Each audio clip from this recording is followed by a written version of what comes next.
Hey everyone, it's Justine and welcome to a new video tutorial. Today we're going to be creating 5 different cards and we are going to be focusing on how to create number 10 cards, which are really long cards, how to use wide washi tape, how to pick the best alphabet dies for shaker cards, shaker card techniques, and we're also going to be talking about how to line up your alphabet dies after you cut them or before you cut them so that you get a nice straight line. So without further ado, let's get started. So I'm going to be using these wide washi tapes that are made by Altenew. They're my favorite washies. You can see I don't own a ton of other washi.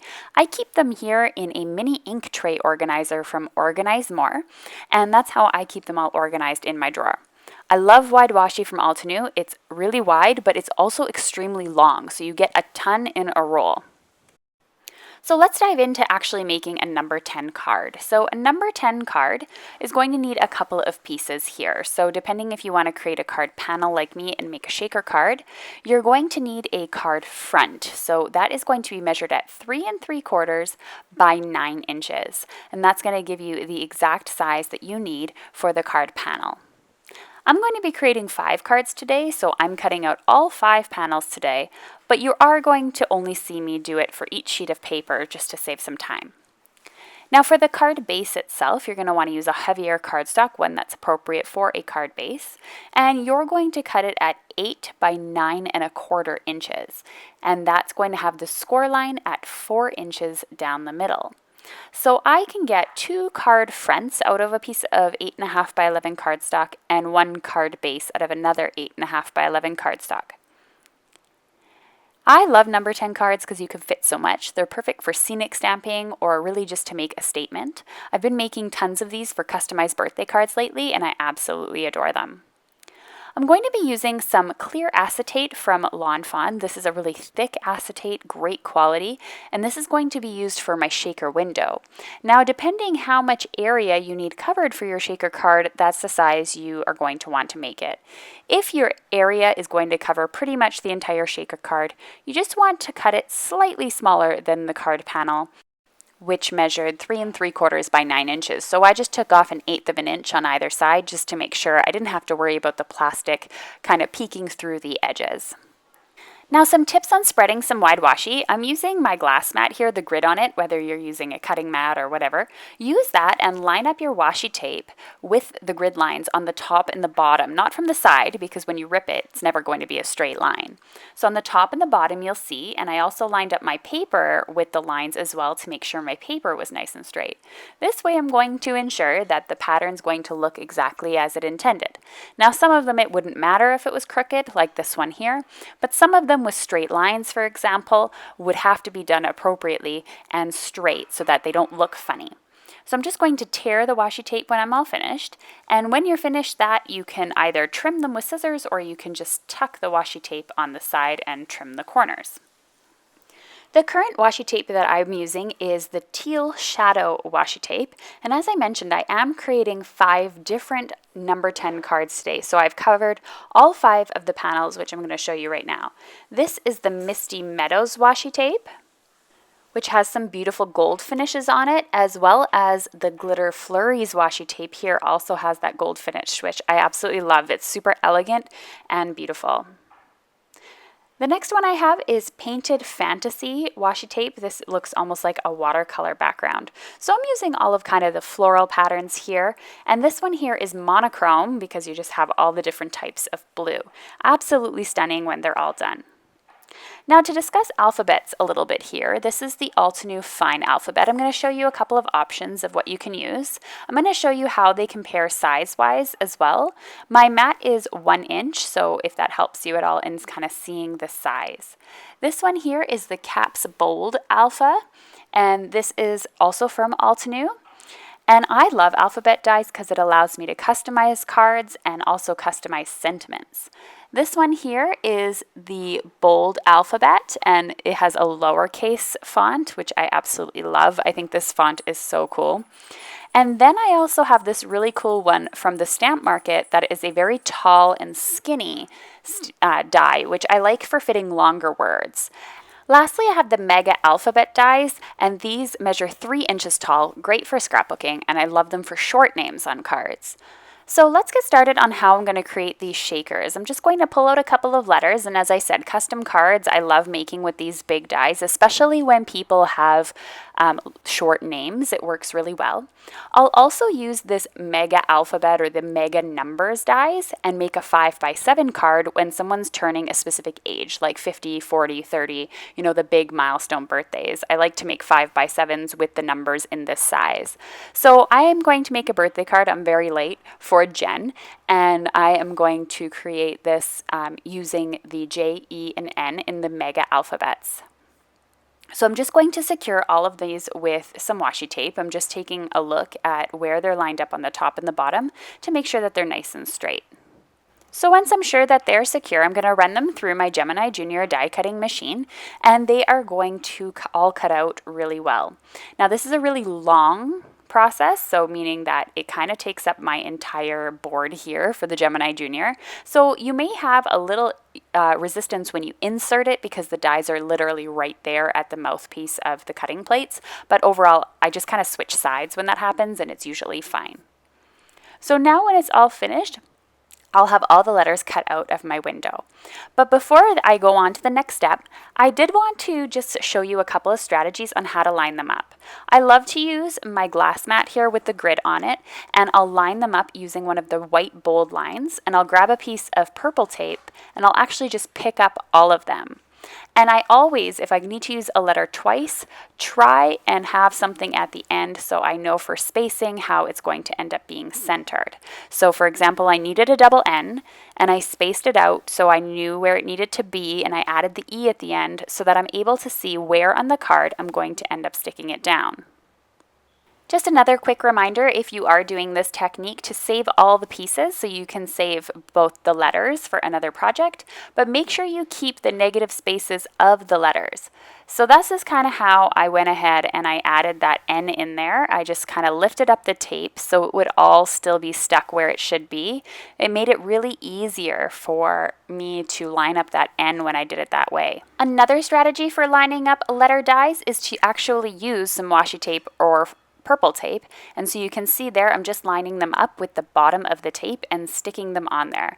Make sure that this is the first time you're using this tape because you want them to be really nice and sticky, so don't try and reuse the tape when you're doing this one. Okay, now we're moving on into the actual shaker cards itself. So again, I'm not going to show you every process here, but we are going to complete one card entirely together. So we need to add our acetate windows to the backs of these. I always suggest using liquid glue, and you're going to want to place the glue not only around the frame on the outside of the letters, but also on those inner pieces and between the letters. And that way you don't have any areas where the window is actually going to be kind of weak. So as I finish putting all the liquid glue on here, I'm going to grab my piece of acetate, and it's really important that you go straight up and down here, that you're not moving it around, because if you move it around, you might end up getting glue on the surface that you can see. So now I have my window on all 5 of the cards that I've gone ahead and added. If you have any letters here that had any pieces on the inside, negative pieces, now would be the time that you should add them. This is what I meant by saving all the pieces of your letters so that they don't just look like frames of letters with no detail on the inside. The next thing I have to do is I'm going to go in with some 3D foam tape. I have 3/4 inch 3D foam tape, so I'm just going to cut this down with my large scissors, and I'm going to just cut down what I need. So I pre-measured the length of it, cut out a piece, and I'm actually going to have from that one piece enough to do the whole card. It's better than wasting all 3/4 of an inch because it doesn't really matter how wide your washi tape or your 3D foam tape is here. It just matters that the frame that you create doesn't have any holes, that it's a complete frame, so nothing falls out. I am going to do one difference with the Gen one. So if you have enough spacing between your letters, you can actually add some dividers and you can have 3 different shakers in the card. So I'm now able to add 3 different colors of sequins or beads. I also recommend going in with an embossing bag, especially if you add some more tape like I did to some of the areas of the cards, just to give it a little more stability as far as the shaker goes. I didn't want the middle to just kind of cave in, so I added some 3D foam tape in there. So add that embossing powder along the edges of the tape so that it doesn't stick to your sequins. So I'm going to grab all my sequins here. I like to use this bead storage system that I'll link below that I got off Amazon. And I also keep all of my tonic sequins here in these larger jars that they come in. Now these ones here are a lot more price effective than some of the ones that I have in the smaller jars. So I try and mix and match my brands really well when creating shakers. So I'm going to use Amethyst for the purple, so I'm going to try and pick sequins that are going to really match. Then I'm using Amethyst Squares, and I'm using Gold Stars. So the ones in the little cases are Pretty Pink Posh, and the one in the middle are Tonic. Next up is Festival Gold Circles, Festival Gold Sequins, and then also some of the little cute gems. And these ones here are Golden Ovals. So now I'm just going to go in and show you how I do one of them. So I'm going to go ahead and just sprinkle a bunch of the things that I'm going to be using. And you can really add anything here as long as it's not too thick. I find with the 3M foam tape that I'm using, it's my favorite because it's so easy to lay down and rip and tear and cut through, so it's my preferred. But you might want to double up a layer of a wall if you want to add really thick embellishments. These ones here, the amethyst ones that I'm putting in now, the gems, they are a little bit on the thicker side, so I had to really push on that foam tape when I closed my shaker. So I like to add a combination of sequins and things that don't make noise, but I always do like to add things that make noise because I do want the shaker card to actually shake. Now before you put the back cover on, you're going to want to ensure that none of the gems or beads are on top of one another so that it creates a hole because it's too thick. So now I'm just going to, after I've spread everything out nicely, I'm going to add a piece of colored cardstock to the back here. This is edible eggplant cardstock from Gina K Designs. And you can hear how great that shakes. Then to put our final card together, I'm just going to fold our card base that we had scored at the 4 inches, and I'm just going to simply glue this on top. And then I'll go through some of the sequins that I think match the best for the other washi tapes, and then show you the final cards. I also want to show you how you can decorate a cool customized envelope for these. I was able to find some number 10 envelopes at Michael's on clearance one day, so I got really lucky. But I'll put a link in the video description below if I can find some number 10 envelopes elsewhere, because I'm not too sure if they sell them there anymore. Okay, so for the envelope, I decided to make it customizable. You can see it opens at the short end, and I have all the letters, the negative pieces that I cut out. Please don't mind the noises in the background. My dog is having all sorts of fun playing. Now I want to show you how I line these up really easily here. I'm going to be using my awesome tool from Ranger here called the Make Art Station. And this is how I am able to line up my alphabet, or anything for that matter, in a super easy way. So this is when I really take this out and use it. So I'm going to stick my magnets on here, ensuring that my envelope is really straight on the Make Art Station. And I can ensure that it's straight by making sure the grid lines work. And then I'm going to take this ruler, which is a magnet, and also make sure that it's lined up with grid lines. So now I know whatever I'm going to be attaching and putting against the ruler are going to be straight. So I always start off without any glue, and I line up my letters the way I think they're going to be. And then my strategy generally is to ensure that there's equal spacing between the start of the envelope and the first letter, and the last letter of the envelope and the end of the envelope. So I am now going to go ahead and glue that first and last letter down onto the envelope itself. Everything else in the middle can be worked out. So I looked at my ruler, and I had about 4 centimeters from the edge of the envelope to the J. I wanted to make sure I had the 4 centimeters as well between the end of the E and the end of the envelope. Everything else just fits in between, so now I'll go in and do the middle letter. If you have an odd number of letters, it's a lot easier. But if you have an even, then you'll have to do the 2 in the middle. And then you can go ahead and add the O and the N, for example. So now I have a cool custom envelope to throw in a gift bag, as well as the card. Obviously, this might not be possible if you're throwing it in the mail, but it's really great for gift giving in person. Now, just talking about some of the sequins that I was using, this is the Olive Green Sequins by Tonic, and this one here, remember, I'm actually doing 3 different shakers inside, and so I wanted to show you how I'm going to do that. So I'm just adding the sequins here. The next up is the Shamrock sequins from Pretty Pink Posh.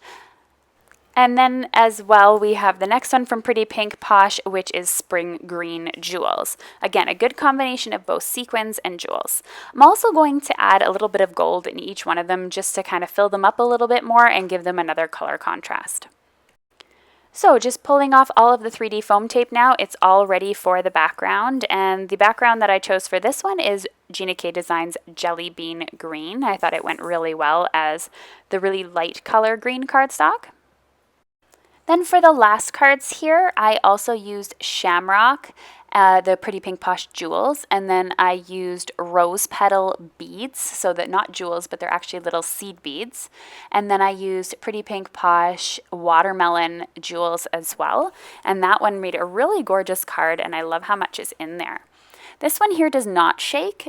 It is Sapphire Blue Hexagons and Blue Dusk Diamonds. This is more of a confetti style card.